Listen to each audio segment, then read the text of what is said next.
It's weekend preview time. We got the North London Derby. We got Sevilla against Real Betis. We got Napoli against AC Milan. We got so many games. We also talk Liga MX, a little bit MLS. Jimmy Conrad joins us. We got your betting tips, analysis, and so much more. Weekend preview, Qué Golazo, begins right now. What's up, everybody? Welcome to Qué Golazo, my favorite episode of the week, our weekend preview. Jimmy Conrad, what's up, brother? What's up? How's it going? I'm excited, as always, to hear the soothing sounds of your voice, Luis, and, of course, to entertain our listeners. Hope everybody is doing well out there. Absolutely. The Peruvian Barry White and the American Marvin Gaye. How about we do that? I'll take that. Marvin Gaye is American, so...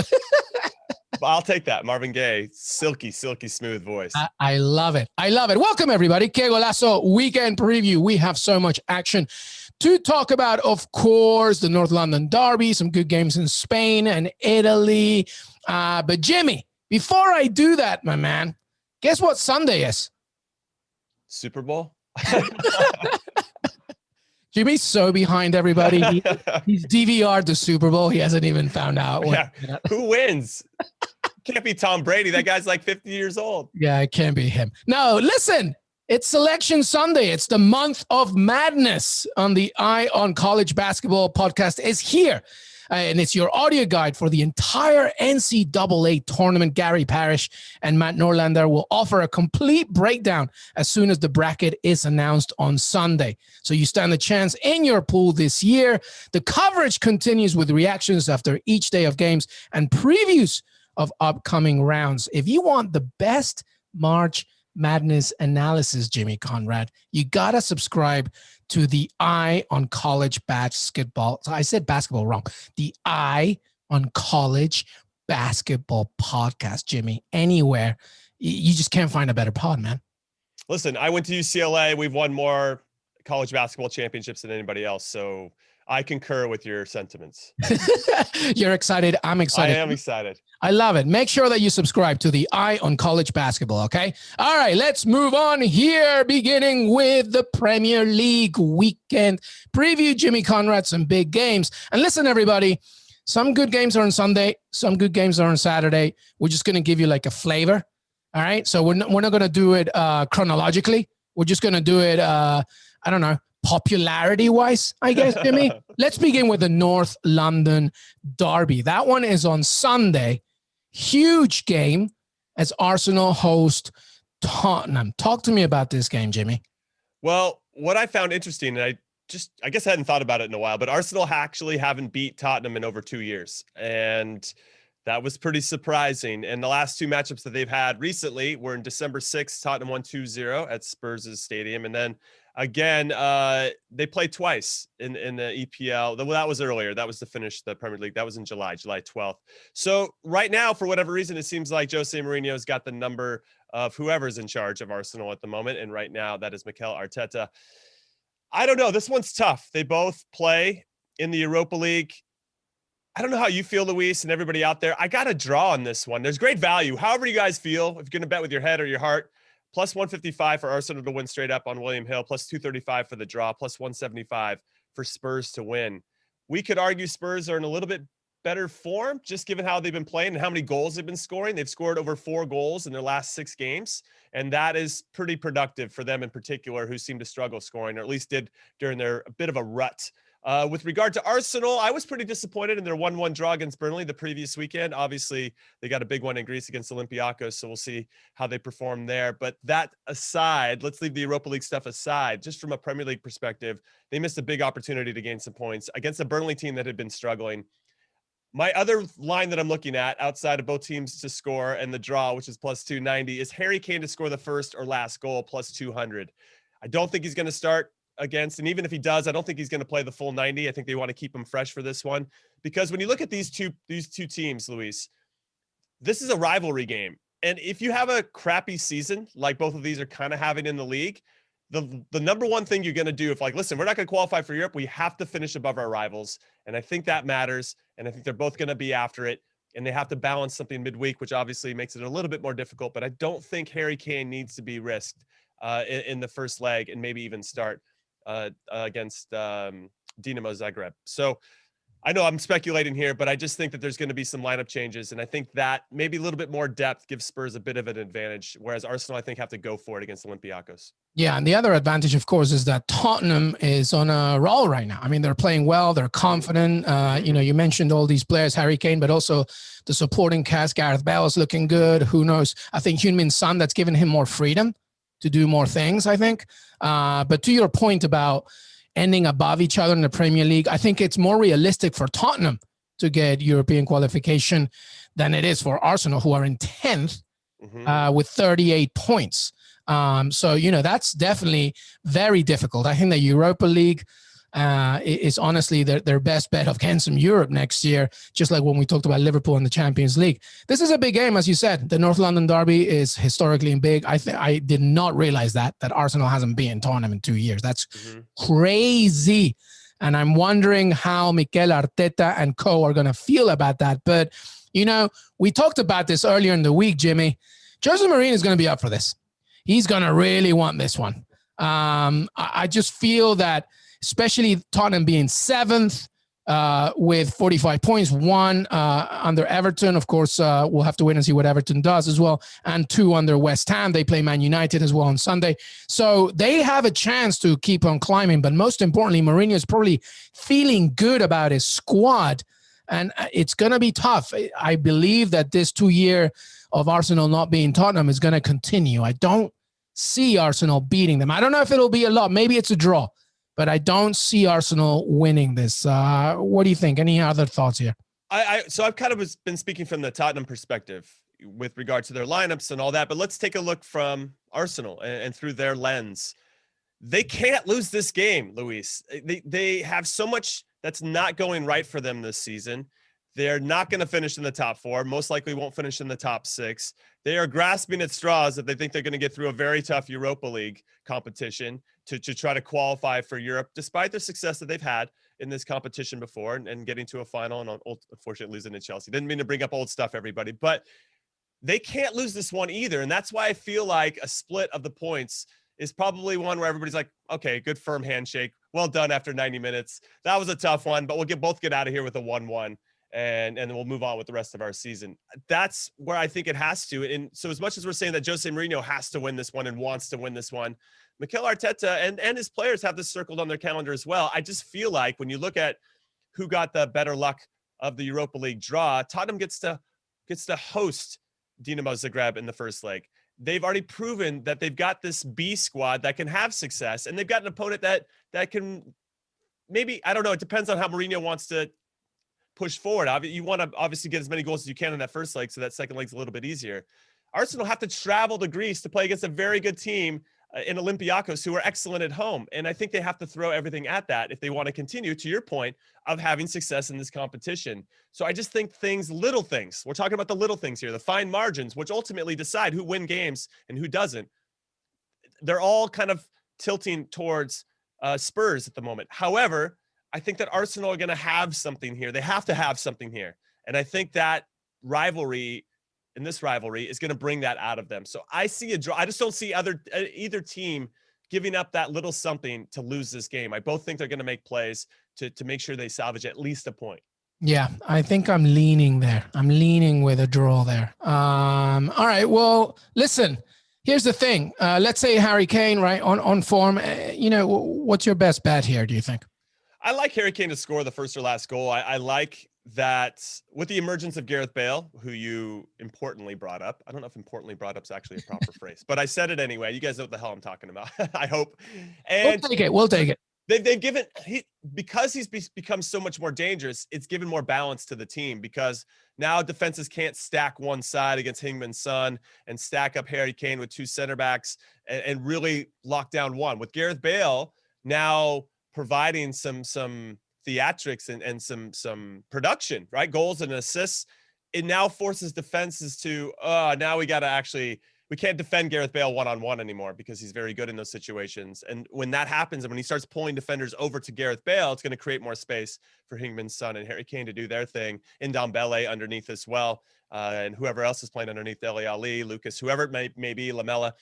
it's just created more opportunities for these other players, and that's a good thing. And that's why they've scored 4 goals in 4 out of their last 6 games. I mean, they are really unlocking things, and I think a big piece is Gareth Bale. So if he's up for it, I don't know if he's going to start either in the Europa League. And if Mourinho, and this is the thing, this is the challenge for all the big clubs.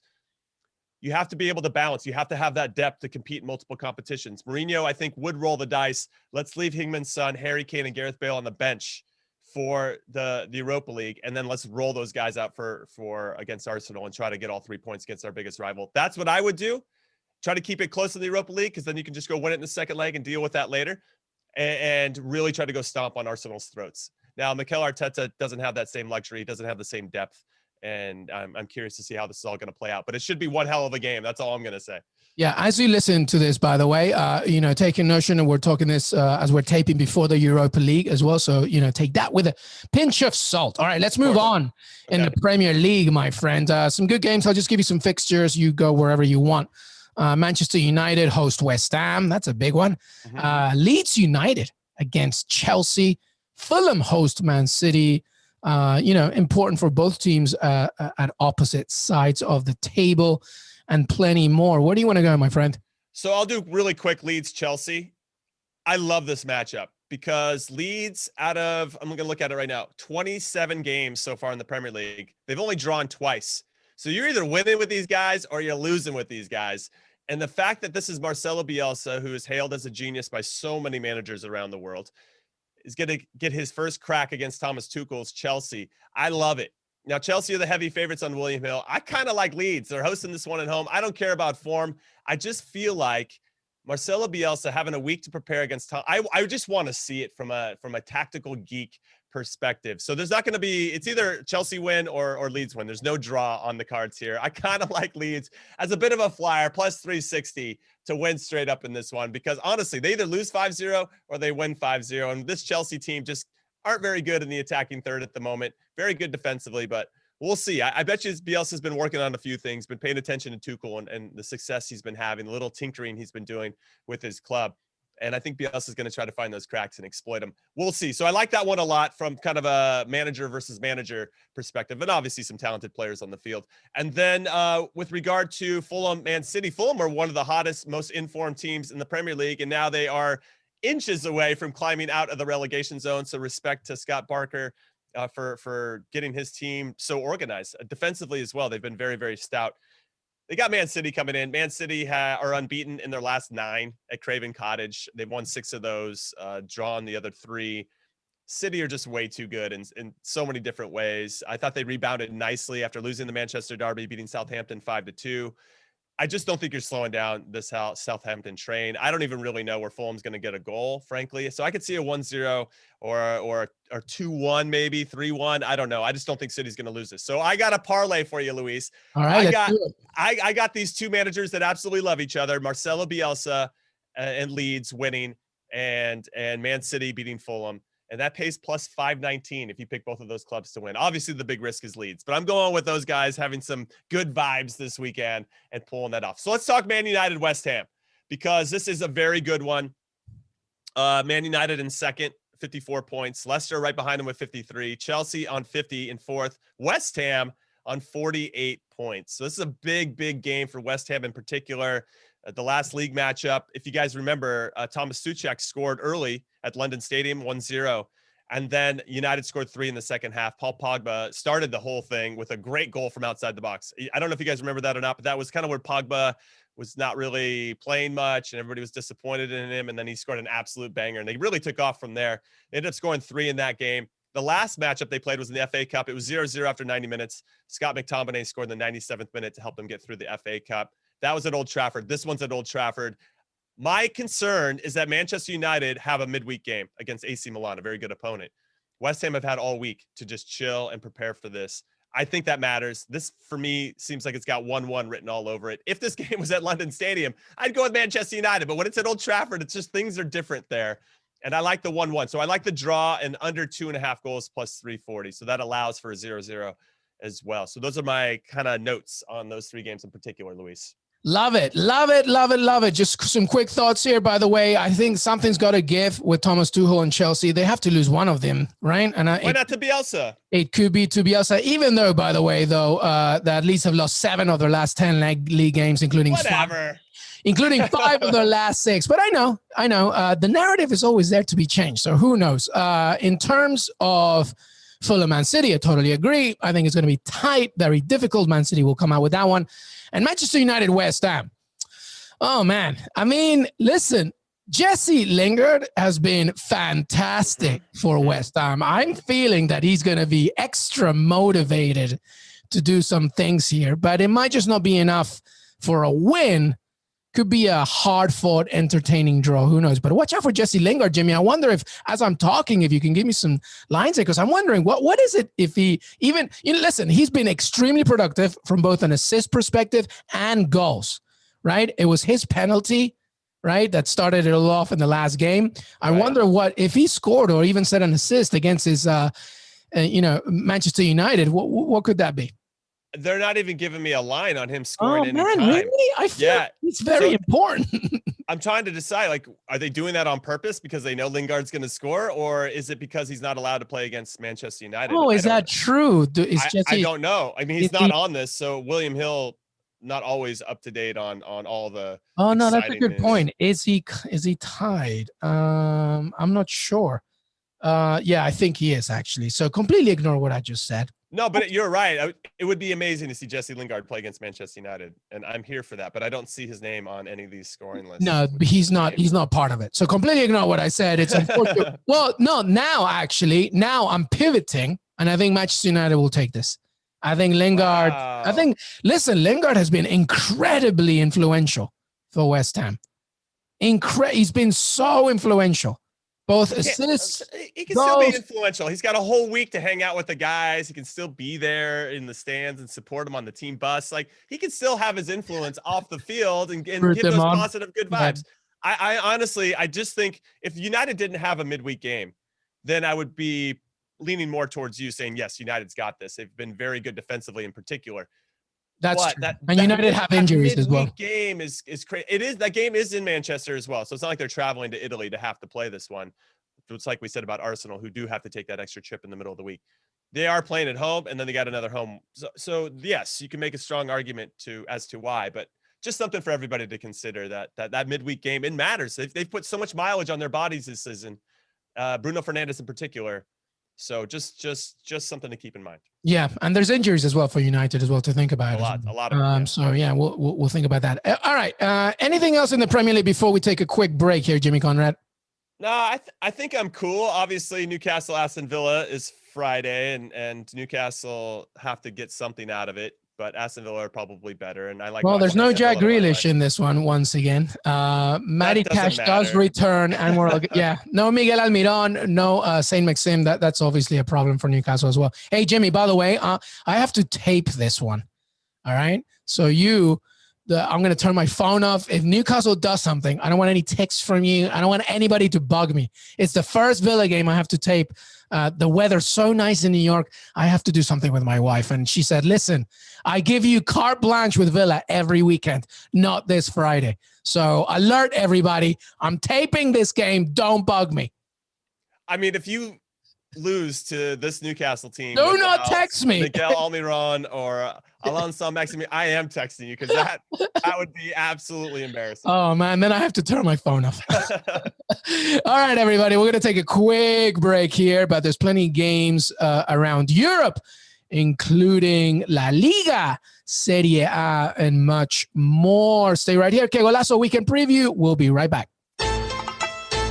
Welcome back, everybody, to Qué Golazo Weekend Preview here with Jimmy Conrad. Jimmy, let's go. Where do you want to go? Spain. España. Yeah. I feel that there's a good game here, and I'm not talking about the big boys, although these are big boys, but I'm not talking about Real Madrid, Barcelona. I'm talking about Sevilla against Real Betis, a beautiful derby right here. What do you have? Yeah, it's the El Gran Derby. It's one of the friendliest derbies, I think, around the world, but also very intense, very respectful. As history goes, Sevilla started first, and then a couple of people wanted to break off, like all these other clubs, and Betis was formed from there back in 1914 or something. So, but they've always been friends. It's always been a really friendly, amicable relationship and derby. So I'm excited to see, mainly because Sevilla are not playing well. That was a really nice way of me saying that, very polite. And they're in fourth currently on 48 points, but Real Betis is in sixth. Okay. They're on 42 points. They've won 4 straight. They're one of the hottest teams in all of La Liga. They're starting to figure it out. And now, if this is a 6-point swing, they could gain 3 points on Sevilla here. And Sevilla still have a game in hand. So I want to keep that in mind for everybody, but still. And ultimately, Villarreal are 5 points behind Betis for that last Europa League spot. So the Yellow Submarine have some good players, of course. Gerard Moreno in particular, he's third in La Liga in scoring. They don't want to get caught for that spot. So they really need to get a result in this one. They played earlier this season, right after the new year. It was 1-1 in Sevilla. I could see that happening again, frankly, Luis. But I think my big narrative for most of these games today is, how are you going to respond when things aren't going well? We're probably going to talk about RB Leipzig. They're taking on Eintracht Frankfurt.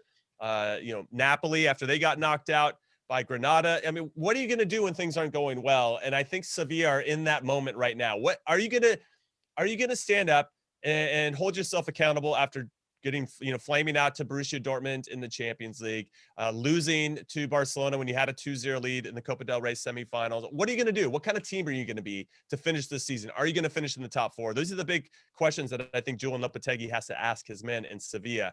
I think they're going to rise to the challenge, but it's not always easy to do it in a big derby when you have the hottest team in La Liga. I mean, there's nobody else. I'm looking at La Liga right now. There's no other team that's won 4 straight games in the last 4 weeks in La Liga. Only Real Betis are the only ones to do that. So they're rounding into some good form. I could see another draw in the cards.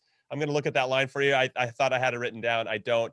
But I'm curious as to your thoughts, Luis, with regard to Sevilla. How do they respond to this after getting knocked out against Dortmund? I thought they showed okay in Dortmund in that second leg, and they fought back, but it was too little too late. And I feel like they have so many talented players. They should have done better. But what are they going to do now? Because they're not going to win the league, of course, but can they manage to hold on to that 4th spot to make sure they get into the Champions League next season? Yeah, this is very difficult. I'd even go further. Even before the Copa del Rey lost to Sevilla, to Barcelona, sorry, but the league lost to Barcelona. Since then, they've really suffered. They've really not, because they beat Osasuna before that, but they haven't looked confident. They've looked confident in patches, and then something happens, and then they break again. It's been very troubling for Sevilla. And to your point about Real Betis, just like Hansel and Zoolander, they're so hot right now. They're just very, very good. And I'll tell you what, Betis wins this, and they're only a win away from Sevilla. I know. Which is huge. It's massive. So, you got to give a lot of credit to Betis on this one. I feel that this is the game for Sevilla and Lopetegui to hopefully come back to their senses and say, listen, all right, we're out of the Champions League.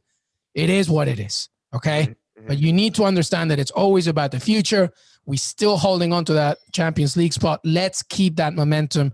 Let's keep that confidence of the fact that we're reasonably high up the table, and just please give me a solid performance. Because the problem with the Dortmund loss was that, and to your point, I remember we talked about it in the recap, was that they played well at the beginning. It's just that defensive issues, individual defensive issues cost them. So as long as they are strong and kind of do what Liverpool did against RB Leipzig yesterday and just be professional, they should. But Betis is on a roll, man. I wouldn't be surprised if they win this, to be honest.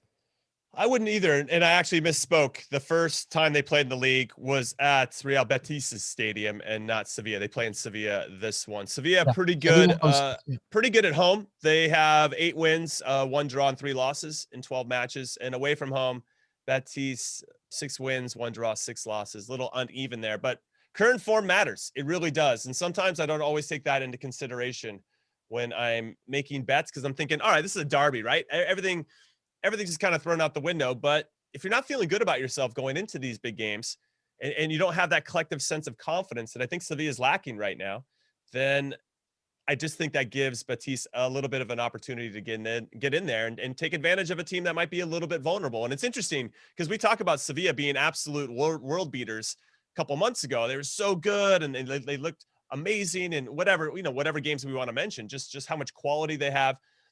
And then you see the same team. You're like, what happens? How is that possible with this amount of talent on your team? How is that possible? And I look at their center backs in particular, Jules Koundé and Diego Carlos, who have been so hyped. And after the January transfer window came, I feel like those guys were getting a lot of hype. Maybe they got a little distracted, but their form in particular has been significant. It's dropped off significantly.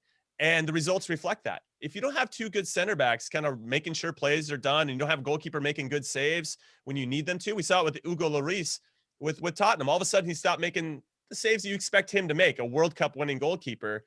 They start losing games, and you can start to put all these pieces together. Like, oh, well, it's because Lloris wasn't making saves at one time, and then, the defenders were making mistakes another time, and then all of a sudden, you've got a bad run of form. And I think Sevilla's in the same thing, and you need to all of a sudden tighten everything up. It's just hard to know when to do that, because all of a sudden you think you got the 9 guys that were making mistakes in the previous 9 weeks, all doing great, but then it's a new guy that's making a mistake that's costing you the game. And I feel like Sevilla's in that vicious cycle right now.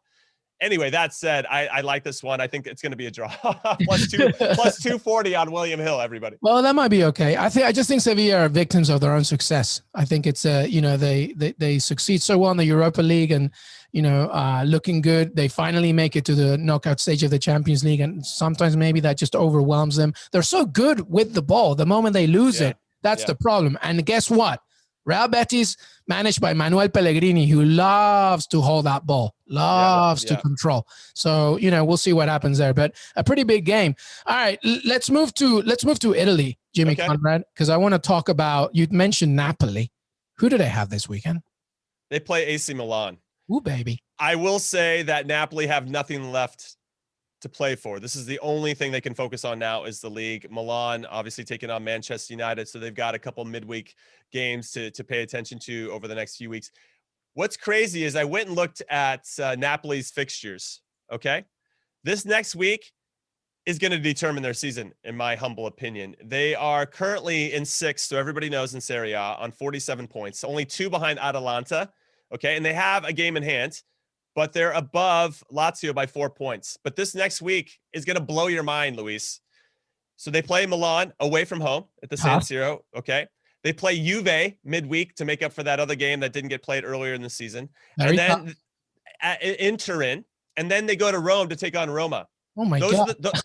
Those are the 3 games they have this week. AC Milan, Juve, and Roma. So listen, if they can get points off of these 3, all 3 of these clubs are above them in the table, right? So if you can take the scalps of these 3 teams or get some type of points, then you're going to put yourself back in the conversation for potentially top 4, but for sure, make sure you solidify your stance to make sure at the very least you get in the Europa League next year. If they drop these games, they're all away from home, that's trouble. And Lazio, who had a great run there at the beginning of the year, have slowed down a little bit, will probably catch you. But this is the only thing Napoli has left to pay attention to. And you're running into a Juve team who's going to be pissed because they got knocked out by Porto in the Champions League, right? So, God, this is so hard for Napoli. And I feel like not only is this week important for the club in terms of where they finish, but also for the job of Gennaro Gattuso.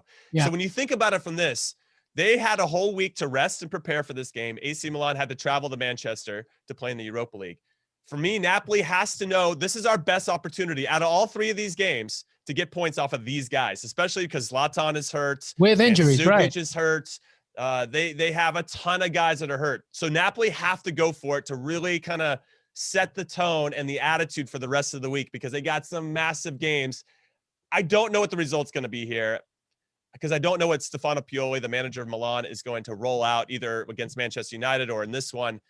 God, this is big games for both of these clubs, to be honest, because Milan needs to try to keep pace with Inter. I feel like every time I do weekend previews, I'm like, draw.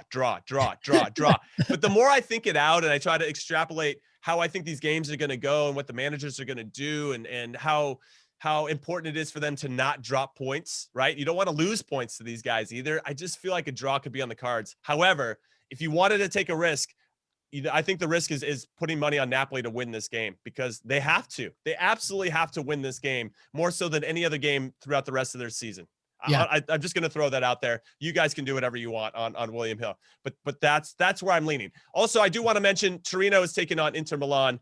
Torino are 18th place, right? Torino, very proud club. usually stay up in Serie A. They're in the relegation zone right now by 2 points, okay?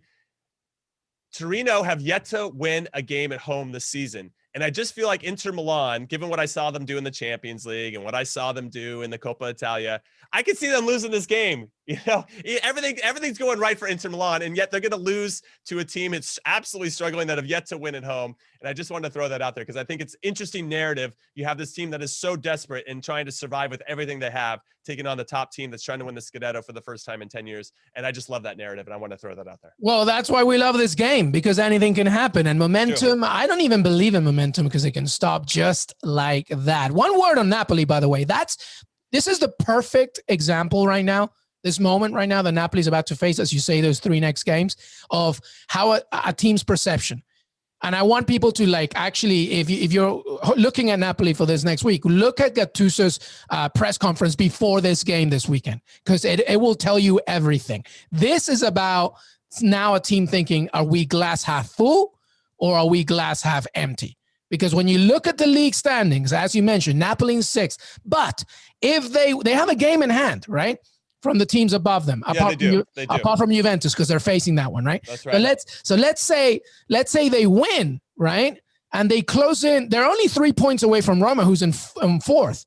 They get some points from Juventus. So this is all about perception. How are you going to go into this game? Are you confident about the fact that you can take some points from 3 matches, or are you dreading it? And all will be told in that press conference with Gattuso, I think. So watch that press conference, then put some money in it, because I really believe that. You look at this table, and if you're a Napoli fan, you're thinking, oh my God. But you could also think, you know what? It's for the taking. Let's do it. Let's climb up that table. So it all depends on that, I think. It's now that you mentioned there's following matches after this weekend, it really tells a lot. It really tells a lot. It's crazy. I want to throw a shout out to Lorenzo Insigne, who has put the team on his back the last 2 games. Fantastic player. 3 goals and an assist in his last 2. If they're going to do anything against AC Milan, Juve, or Roma this week, he's going to be a big reason why. Cute as a button, Jimmy. Cute as a button. So is his strike partner, Dries Mertens. You know, I mean, he's coming back from injury as well. So they're starting to kind of round into getting back to full health. They were missing a lot of guys for a while, either due to COVID or injuries. And so no better time than now to get these guys back in full health and try to make a run at that top 4 spot. Yep. I love it. All right. Let's see here. Well, I mean, we're wrapping up right here. Is there any games that you want to bring on? Because I know that we could leave Europe for a second. We could. I got 2 games in particular. People should, right. If you're into the Bundesliga, I think RB Leipzig versus Eintracht Frankfurt is a really interesting one. Leipzig obviously dropped out of the Champions League to Liverpool, kind of listless in so many ways, despite all the hype that manager gets, Julian Nagelsmann and all of his players. He's been outmanaged more than once this season. Oh, no question. They didn't even look like they were going to score in those 2 legs. They made some mistakes. Obviously, Liverpool pounced, but over 2 legs, Jurgen Klopp definitely outcoached him in a lot of different ways. They're still only 2 points behind Bayern Munich at the top of the table, and Eintracht Frankfurt have been very good this season, and they are in 4th. So they're 10 points behind RB Leipzig, but their form, though uneven the last 2 weeks with a draw and a loss, prior to that, amazing. Andre Silva is the 2nd leading scorer in the Bundesliga behind Robert Lewandowski, so they have to keep an eye on him.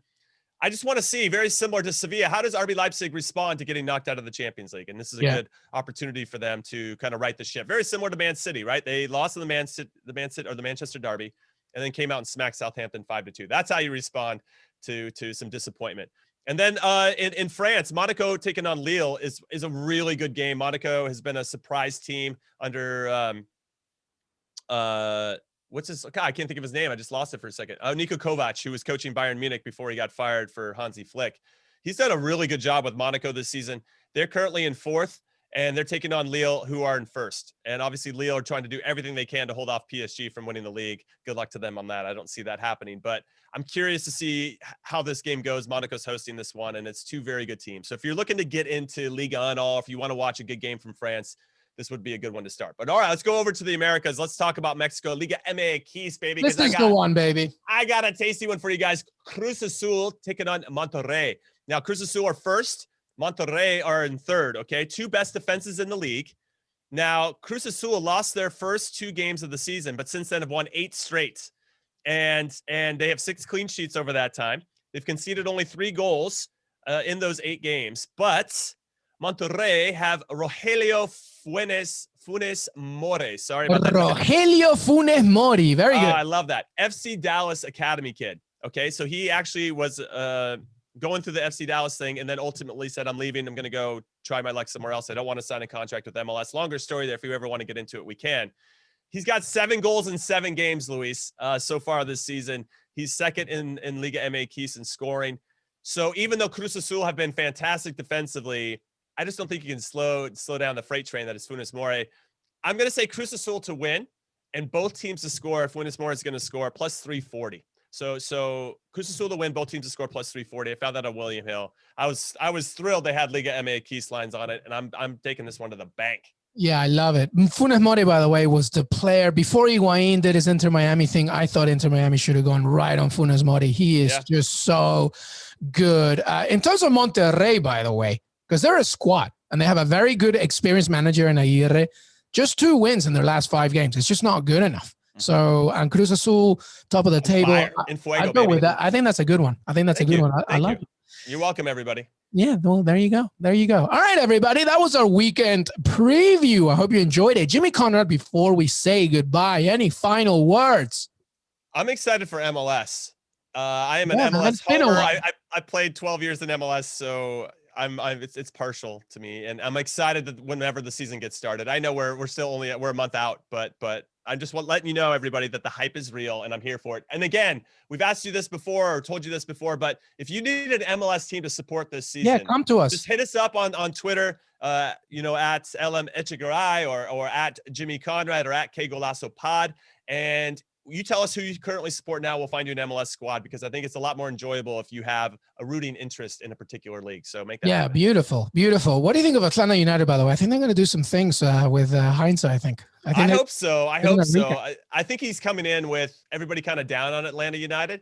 If he had taken over right away after their success of winning the MLS Cup, then they would have run, Frank de Boer ran into it, right? Everybody expected them to continue that, and he failed miserably. But Heinze comes in now on the back end of that, where everybody's like, I hope Atlanta United does good. They're back in the hope instead of expecting, and I think that's a good spot for Heinze to come in and make some magic. I think he'll do well as well. I love his passion. It's so clear, and you can tell he loves the game. So it should be fun. Let's not forget the return of Joseph Martinez as well, coming back from injury. So every weekend preview, we'll hopefully end it like this, MLS wise, and just pick up a team and then just talk about them, because I think that'd be great. Awesome. Jimmy Conrad, always good to have you, brother. Thank you. As always, thank you for listening, everybody. Hey, everybody. I want to thank Jimmy Conrad for joining me today. Don't forget to follow us on Qué Golazo Pod. And as Jimmy said, please leave us some questions. And that was a good one.